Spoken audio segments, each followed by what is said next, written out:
Président, la semaine dernière, on a évoqué l'actualité de l'équipe Fagnon. Évoquons actuellement l'équipe B. On peut dire qu'elle réalise une très bonne saison.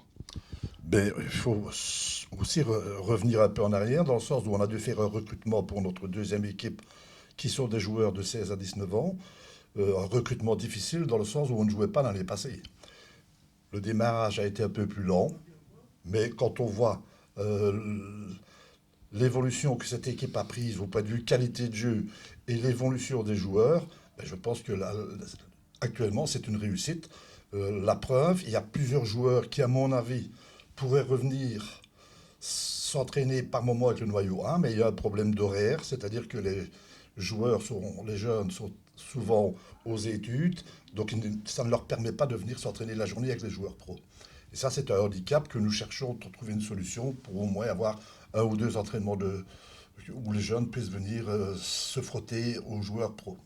Oui, vous parlez des qualités des joueurs. Maintenant, en termes d'ambiance, elle est géniale aussi. Il y a une superbe osmose dans cette équipe. Oui, mais bon, il faut aussi se remettre que ce sont des jeunes qui aiment bien aussi de s'amuser. Donc s'il n'y a pas une ambiance au point de vue des jeunes de 16-18 ans, on ne comprendrait pas. Mais l'ambiance fait aussi les résultats. Et je pense que étant donné que ce sont des joueurs purement amateurs, donc qui n'auront zéro euro de rémunération, que ce soit au point de vue prestation ou que ce soit au point de vue victoire, chapeau à eux. Maintenant, nous, dans notre esprit, je pense que pour la saison prochaine, il y a possibilité pour deux, trois de nos joueurs à intégrer le noyau 1 dès le début de saison prochaine. Mais ça, on y est peut-être encore. On a encore une demi-championnat à faire. Mais c'est l'objectif qu'on s'est fixé. Et on avait l'objectif, mais on n'a pas seulement l'objectif. Ils ont les qualités pour pouvoir y intégrer. Donc, c'est ça qui est le mieux pour nous, quoi. Voilà. Chapeau également à Stéphane Delal. Il réalise aussi un très bon boulot à la tête de cette équipe. Oui, mais Stéphane est chez nous maintenant depuis 3 ans. C'est lui qui avait remplacé quand Stéphane Huet était parti. Donc Stéphane a intégré le noyau, le staff avec José Riga.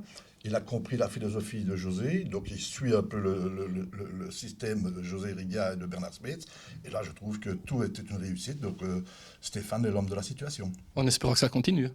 Ben oui, mais je pense que si j'ai dit qu'il y avait deux, trois joueurs, j'espère même qu'il y en aurait trois, quatre, ce qui serait une réussite complète au point de vue de l'école, de l'équipe de U21.